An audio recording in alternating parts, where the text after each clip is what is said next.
Titin, yung may utang sa akin, abay aabot na ng ilang buwan, hindi pa nagbabayad. Dapat ko pa nga bang singilin? Ano ba ang dapat kong gawin sa mga ganitong customer na saksakan ng kunat? Siyempre yan ang sasagutin natin, Tintin. Pero bago tayo mag-umpisa, huwag mong kalimutan mag-subscribe ka na sa Palawin niyang Tindera. Pakilike na rin ang aking video kung isa ka sa tinamaan, natawa, nagka-idea o kung ano pa man ang nakuha mo dito sa aking chichismis ngayon, mga kasari. I-like mo na ang video na ito. At pakishare na rin kung hindi kayo busy. Kaya umpisahan na natin ang real talk at masaya nating chismis. Magandang gabi, mga kasari-sari. So si Ate Tintin tuwang-tuwa, no? Kasi nga pagka ganito yung topic natin, buhay na buhay talaga yung dugo ko kasi naalala ko yung mga may utang sa akin na tinalikuran na nila ako. Isa ka ba sa mga tindero-tinderang kagaya ko na kinalimutan ko na lang yung utang nila, mga kasari, no? Pero kahit pa sabihin na kinalimutan, pagka nakikita ko sila, mga kasari, nare-remind pa rin ako na itong tao na ito may utang sa akin, tapos parang hindi niya na ako kilala. So, totoo yan, mga kasari, no? Pero sa totoo lang, no, kung ako yung tatanungin ninyo, kung dapat nyo pa bang singilin yung mga ganyang klaseng tao, sa palagay ko, mga kasari, kung kaya nyo namang i-let go nyo na. O, kasi sasakit lang talaga ang ulo ninyo. May mga tao talaga na hindi ko ba alam kung saan nila nilagay yung kanilang kahihiyan, mga kasari. O sadyang nagka-amnesia lang sila, hindi na nila ako kilala. O, mga kasari, no? So, ako, naranasan ko rin yan, no? May nangutang sa akin, tapos yung iba lumayas na kasi mga borders yun ng kapitbahay namin. Tapos, meron din akong kakilala na dandaan na lang ako. Yung utang niya, hindi niya na naalala, mga kasari. Nilet go ko na. Kasi nga, mahirap magnegosyo na. Meron kang dala-dala, no? Nabigat sa dibdib. Nasa sa kanila naman yan kung magbayad sila o hindi.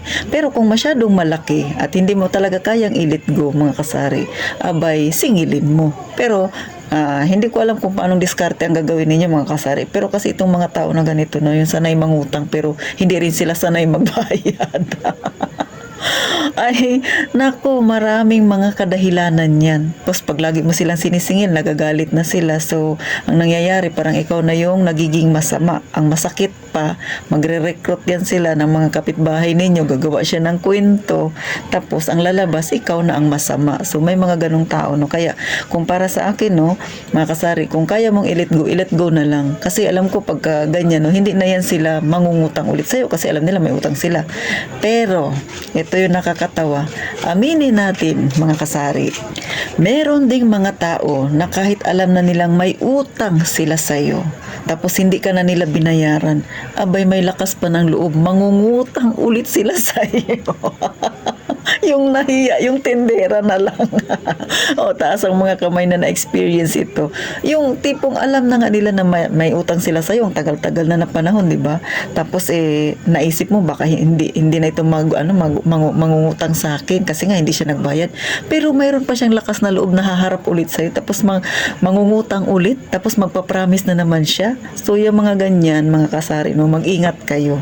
Kasi sa totoo lang, yung ganyang klaseng mga tao, darating ang panahon, baka kasi madala ka na naman sa mga drama nila, kaya mas maganda stick ka doon sa goal mo, hindi mo na siya pautangin, itatak mo yan sa isipan mo na matindi ang kalugihang nangyari sa'yo para lagi mong maisip na dapat itong tao na ito ay hindi ko na pautangin, mga kasari, no?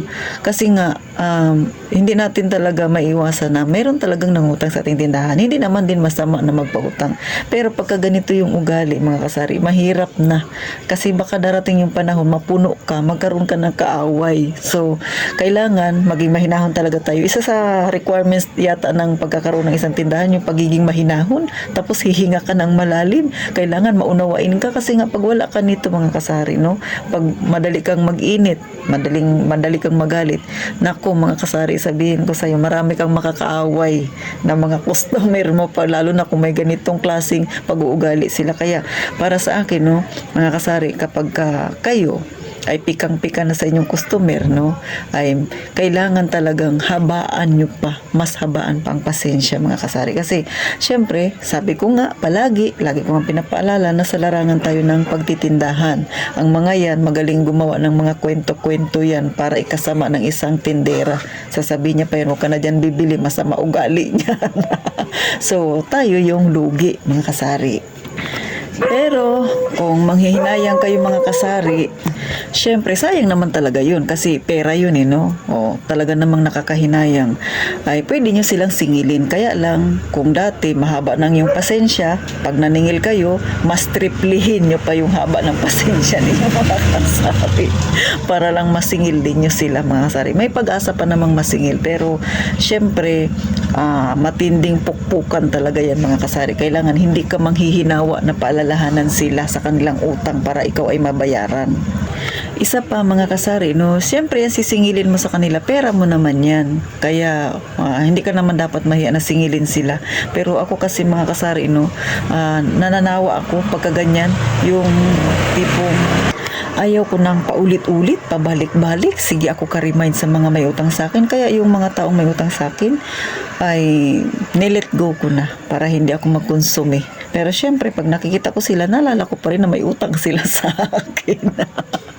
Pero nahihiya na silang lumapit sa akin mga kasari. So isa rin yan sa nakakatulong din minsan yung may utang sila sa no, kasi hindi na sila nalapit. Pero syempre nakakapanghinayang kasi dapat benta mo pa yun, kita pa dapat yun. Pero wala tayong magagawa, sadyang may mga tao talagang may ganong pag-uugali.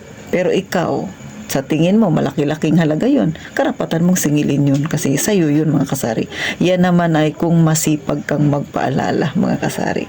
So hanggang dito na lang si Ate Tintin. Sana magkita tayo sa sunod na vlog na Ate Tintin. So inilalahan ko lang sa inyo yung mga nangyayari sa ating mga tindero-tindera, no? Mga problemang kinakaharap natin. Lalo na yung utangan na yan. Hindi talaga pwedeng hindi natin pag-usapan yan. Kasi talaga naman mga kasari, lalabas at lalabas talaga na minsan ang isang tindera napupuno din.